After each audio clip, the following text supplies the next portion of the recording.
YouTube ప్రేక్షకులకి నమస్కారం అండి. ఇక్కడ కనిపించేది పవర్ఫుల్ ఒరిజినల్ తాండా మరుగుమందు. ఒకటి లిక్విడ్, రెండోది వచ్చేసి పౌడర్ అండి.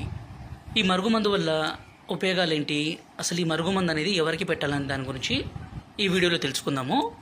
ఈ లిక్విడ్ని మనం బట్టలకి, చెప్పులకి, తలకి, శరీర భాగాలకి పూయడం కోసము ఈ మరుగుమందుని ఒక వ్యక్తిని మనం వశపరుచుకోవడానికి, అంటే భార్యను కానీ భర్తను కానీ మన మాట వినకుండా మనం కొట్టడము, తిట్టడము, అనుమానించడము ఇలాంటి పని చేస్తుంటే ఈ మరుగుమందును పెట్టి వాళ్ళని మనం వశపరుచుకోవచ్చు, మన మాట వినే విధంగా చేసుకోవచ్చు అండి. రెండవది వచ్చేసి పౌడరు. ఈ పౌడర్ని ఏం చేయాలంటే వాళ్ళు తినే దాంట్లో, అన్నంలో, కర్రీస్లో, జ్యూస్లో, కూల్ డ్రింక్స్లో, స్వీట్లో కలిపిస్తే చాలు.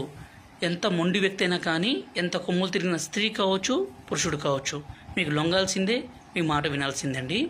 ఈ మరుగుమందుని ఎవరైనా సరే మనకు శత్రువులకు కానీ, మనకు అప్పు ఇచ్చి ఇవ్వకుండా ఎగొట్టిన వాళ్ళు కూడా పెట్టి వాళ్ళు మన మాట వినే విధంగా చేసుకోవచ్చు. ఈ మరుగుమందు వల్ల ఎలాంటి అనారోగ్య సమస్య కానీ, సైడ్ ఎఫెక్ట్స్ కానీ ఏది ఉండదండి. దీన్ని దయచేసి మంచి కోసం మాత్రమే వాడగలరు.